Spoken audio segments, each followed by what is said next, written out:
exposé du matin ben à voilà. 10h18. Ça va, ça bouchonne pas trop sur le plateau de France 3. On est plutôt bien accueillis. Bonjour Katia, Bonjour Laurence. messieurs, dames. Bonjour. Comment allez-vous? Bien, en pleine forme. En pleine écoutez, forme. voilà. Alors, ce matin, je retrouve mes fiches. Vous nous parlez des projets solidaires, créateurs d'emplois.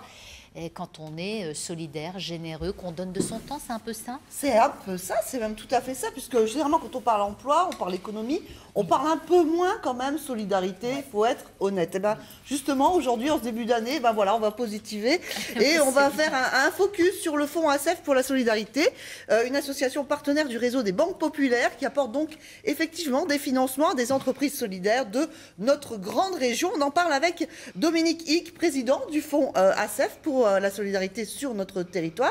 Bonjour, soyez Bonjour. donc le bienvenu.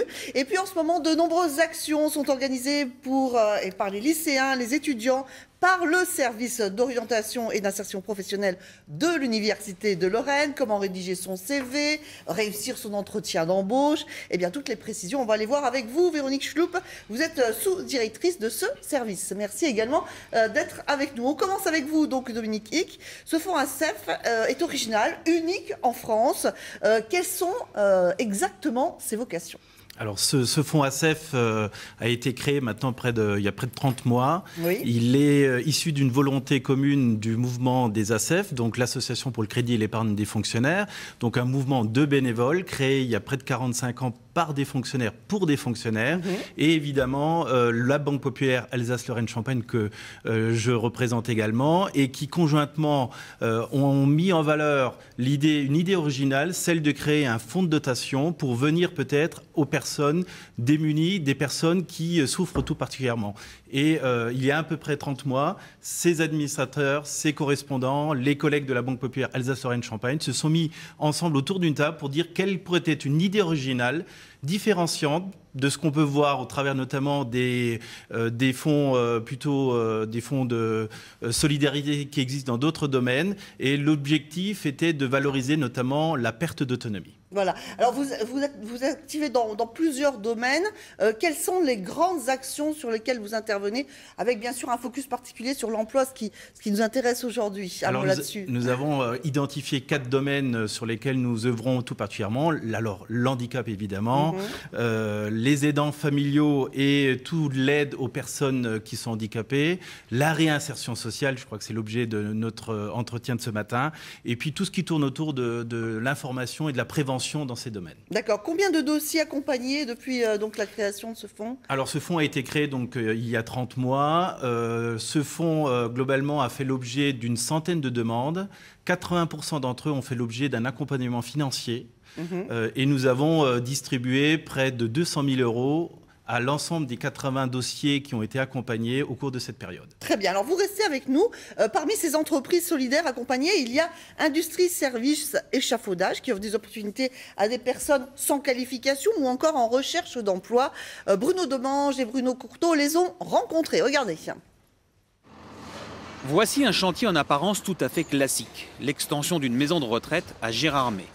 Pour le bon déroulé des travaux, 3000 m² d'échafaudage sont nécessaires. Le propriétaire de l'établissement a donc dû faire appel à une société de location de matériel. Et celle qui a été choisie est presque comme ses concurrentes, à ceci près qu'elle recrute des salariés sans qualification particulière. Elle va ensuite se charger de les former. Ces personnes-là viennent de différents milieux, donc de différentes formations ou non-formations. On prend des personnes ceux qui ont des toutes petites formations ou qui ont un niveau scolaire bas, etc. Et qui souhaitent apprendre un nouveau métier, un métier dans lequel on ne trouve nulle part de la formation, si ce n'est que de la formation directe comme ça, où pendant la période, nous engageons à les former à différentes compétences, qui sont celles du montage forcément, pour acquérir ensuite le niveau de monteur confirmé et qualifié. Ensuite, on les emmène vers des formations qui peuvent être aussi permis poids lourd. Pierre, lui, est ancien chauffeur routier. Il ne connaissait rien au monde de l'échafaudage. Le contrat d'insertion qui lui a été proposé va donc lui permettre d'apprendre beaucoup de choses. Déjà le montage, parce que c'était pas mon métier d'origine. Voilà. Les grandes règles en 2 mots, c'est quoi? La sécurité déjà avant tout. Oui. Après, ranger les chantiers et surtout bien faire attention, quoi. C'est beaucoup plus important qu'on l'imagine au départ, la sécurité? Ah oui, bien sûr, bien sûr. Ouais, les hauteurs comme ça, c'est très dangereux, hein. Le positif qu'on en retire quand on réussit à amener des personnes sans formation vers des métiers ou vers de la qualification, c'est clair que c'est plus valorisant qu'une structure traditionnelle où le seul axe, c'est vraiment les résultats et puis on ne s'occupe pas forcément du côté social. Pierre est l'un des 4 salariés en contrat d'insertion sur le site lorrain. Si tout va bien, dans moins de 24 mois, il sera titularisé comme chef monteur. On vient de voir donc ce bel exemple de Pierre. Combien d'emplois ont été créés grâce à la Fondation? Alors, ce fonds de dotation a permis soit la création, soit le maintien d'une centaine d'emplois, souvent d'ailleurs en contrat à durée indéterminée. D'accord. Même si ce n'était pas la vocation initiale du fonds de dotation.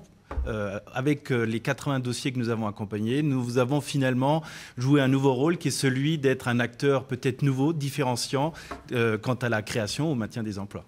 D'accord. Alors, vous accompagnez des entreprises, là, on vient de voir un exemple, mais dans des domaines très divers, hein. Alors, effectivement, on intervient dans divers domaines. Évidemment, les services à la personne sont souvent un domaine qui revient dans l'ensemble des dossiers qui nous sont proposés, mais également, Oui. on l'a vu au travers de cet exemple, le bâtiment, l'ensemble des domaines qui tournent autour des espaces verts, évidemment, reviennent assez souvent dans les dossiers que nous sommes amenés à étudier. D'accord. À quel moment vous intervenez dans ces projets? Alors, nous intervenons globalement soit au départ du projet et nous donnons un coup de pouce qui parfois est nécessaire. Dans le dossier, en l'occurrence, notre démarche a été bénéfique parce qu'elle a permis à cette structure d'obtenir d'autres aides et de pouvoir finalement démarrer réellement leur activité. Et nous intervenons également en phase de développement, voire même un peu plus loin pour d'autres projets. Nous intervenons finalement dans le cycle de vie d'une entreprise ou d'une association. D'accord. Alors justement, ce fonds ASF est ouvert à qui et comment on peut y souscrire? On va donner d'ailleurs une adresse, un site pour ceux qui voudraient des informations supplémentaires, mais on vous écoute déjà sur... Alors nous avons souhaité avoir un dispositif qui soit à la fois pratique, accessible à tous les porteurs de projets. Donc on a créé un site dédié, très, très facile d'utilisation pour y mettre les premiers éléments d'un projet. Très rapidement ensuite, des collaborateurs de la Banque Populaire Alsace-Lorraine-Champagne vont accompagner les porteurs de projets pour compléter le dossier, le soumettre à un comité d'experts que je préside pour ensuite donner une réponse très rapide. Pourquoi? Parce que ces projets, souvent, ont besoin d'un coup de pouce immédiat. Et nous ne souhaitions pas, au travers de cette structure, avoir un dispositif qui soit trop lourd. Justement, l'idée, c'était de donner ce vrai coup de pouce le plus rapidement possible. D'accord, c'est vraiment les encouragements. Il y a aussi une part de valorisation qui est importante. Alors ça, l'histoire a démontré que toutes ces structures avaient une envie importante, c'était celle de valoriser leur action. Et nous avons évidemment mis en avant 2 actions principales. La première, à chaque fois que nous remettons un chèque, évidemment, nous valorisons l'opération au travers notamment de la presse régionale et avec vous, mais aussi et surtout, une fois par an, l'organisation d'une soirée spéciale, une soirée de remise de trophées, soirée qui permet de mettre en avant alors à la fois tous les porteurs de projets, mais aussi tous les acteurs de ces structures. Et nous rencontrons presque tous les acteurs de l'économie sociale en Alsace, en Lorraine et en Champagne à l'occasion de cet événement qui est parrainé alors pour notre fonds de solidarité par un sportif de très haut niveau, en l'occurrence un joueur de tennis de table paralympique, double médaillé à Pékin et à Londres, Maxime Thomas, un Lorrain. Mais aussi, nous avons profité de l'image, il y a quelques mois, de la présence d'Armel Lecléache, le skipper du bateau Banque Populaire, qui a emmené un certain nombre d'enfants sur le lac de Der pour valoriser l'action qui a été menée auprès des enfants notamment. On sent votre passion aussi dans tous ces projets que vous portez. Merci beaucoup, Dominique Higues, d'être venu nous en parler. Le prochain trophée, ce sera au mois de mai. Merci beaucoup. Place à nos offres d'emploi maintenant.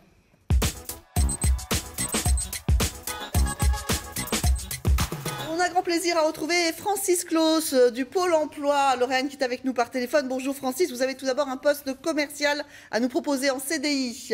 Oui, un commercial auprès des entreprises et c'est à Dongevin. Vous prospecterez et développerez un portefeuille de clients automotifs, donc dans le milieu de l'automobile, des travaux publics, des loueurs et des agriculteurs. Vous travaillerez pour un secteur qui comprend les départements 54, 55, 57 et 52. Vous identifierez les besoins des clients ou les besoins relatifs au marché. Vous travaillerez dans un environnement à forte contrainte réglementaire. Vous serez force de proposition et apporterez des solutions en appliquant les consignes QSE. On vous demande d'avoir de bonnes connaissances dans le milieu du TP ou de l'automobile. Une expérience identique de 2 années est exigée, avec une expérience de commercial de terrain. Et on vous demande d'être titulaire d'un BTS ou d'un DUT en commerce. Et le salaire, lui, est de 1 700 € sur 13 mois, voire plus en fonction de l'expérience. Très bien. Et puis, opération difficile que je vais vous demander, le poste d'opérateur en quelques secondes, Francis, s'il vous plaît. Donc oui, un CDD de 6 mois à Dombasle-sur-Meurthe pour un opérateur plieuse en industrie graphique. Vous travaillerez dans une imprimerie et vous vous occuperez d'une encarteuse plieuse. On vous demande d'avoir au moins 3 ans d'expérience. Et le salaire, lui, s'échelonne de 1 500 à 1 600 € par mois sur 13 mois. Merci beaucoup, Francis. Si vous êtes intéressé par ces postes, vous pouvez postuler, vous le voyez, sur le www.pôle-emploi.fr. Et pour postuler à un emploi, il y a plusieurs étapes. Rédiger un CV, réussir son entretien d'embauche. Nous allons parler avec Véronique Schlup, sous-directrice de l'orientation de l'insertion professionnelle à l'Université de Lorraine. Alors, vous menez des actions nombreuses. L'une d'entre elles a démarré tout juste. C'est l'opération Un jour à l'université. À qui est-elle destinée? Elle est destinée aux lycéens. Et ça leur permet de venir participer à un cours durant les vacances de février, donc du 8 au 12 février, semaine durant laquelle les cours ont lieu à l'université et où les élèves des lycées sont en vacances. D'accord. Vous accompagnez également les étudiants dans leur recherche de stage ou d'emploi. Et pour cela, il faut passer par l'opération à vos CV. Il ne faut pas passer. On conseille aux étudiants de venir recevoir des conseils lors de cette opération à vos CV, où il y a plusieurs dates, le 21 janvier, le 26 janvier, le 28 janvier. Et ça va permettre aux étudiants d'avoir des conseils et d'avoir des professionnels qui vont relire leur CV et vraiment les accompagner dans l'amélioration de leur CV. D'accord. Les conseils, on peut en dire quelques... Voilà, on peut donner quelques pistes quand même. Alors, il faut savoir que le CV, c'est d'abord le tract publicitaire, qu'il est lu par le recruteur, et c'est la porte d'entrée pour l'entretien professionnel. Donc je conseille aux étudiants de beaucoup le travailler, de bien le travailler. Il doit être rubriqué, clair, précis, et on doit pouvoir le comprendre en quelques secondes parce que les recruteurs le lisent très très vite. D'accord. Alors logiquement, si on passe la barrière du CV, là après vous proposez l'entretien d'embauche. Voilà, tout cela est très structuré comme doit l'être un CV. Et là vous proposez notamment des speed dating. Oui, on va proposer aux étudiants d'avoir une simulation d'entretien très rapide. Ça va leur permettre de se présenter et de faire le tour des questions qui sont posées habituellement lors d'un entretien professionnel par les recruteurs. D'accord. Alors, qu'est-ce qui est demandé exactement dans ce genre de speed dating aux jeunes? Voilà. Allez, on se met dans le contexte. Voilà. Alors, on va leur demander pourquoi postulez-vous sur ce poste? Quelle est votre ambition? Pourquoi vous et pas un autre candidat, par exemple? On va leur demander de se présenter rapidement, en quelques minutes. Et il faut pouvoir parler quelques minutes de soi de façon cohérente, en lien avec le CV qu'on avait déposé auparavant.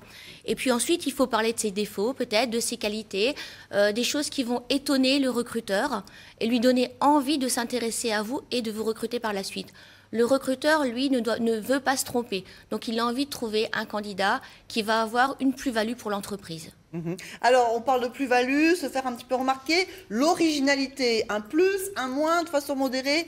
Qu'est-ce qu'on peut dire là-dessus Pas trop d'originalité, ça va dépendre du secteur d'activité dans lequel on va postuler. Évidemment, si on est dans le domaine des arts ou du design ou peut-être de la culture, peut-être un peu d'originalité est intéressante, mais peut-être moins dans le domaine de la banque. Voilà. Monsieur Hick, vous êtes un mot à dire? L'originalité dans la banque? On a des métiers, on a aujourd'hui des nouveaux métiers et effectivement, il y a peut-être d'autres pistes à explorer et je pense qu'on peut répondre à des demandes d'étudiants dans ce domaine. D'accord, donc c'est open. Voilà, merci en tout cas à tous les deux d'être venus sur notre plateau. C'était très intéressant. Moi, j'ai retenu le CV, le tract publicitaire et puis dans un entretien, pourquoi vous et pas un autre? Pas facile de répondre à ces questions, vraiment très intéressant. Merci. Jeudi, on parle de quoi? Et on parlera du numérique qui booste l'emploi. Eh bien, jeudi, belle journée à vous. Merci. Tout de suite, c'est le Flash Info.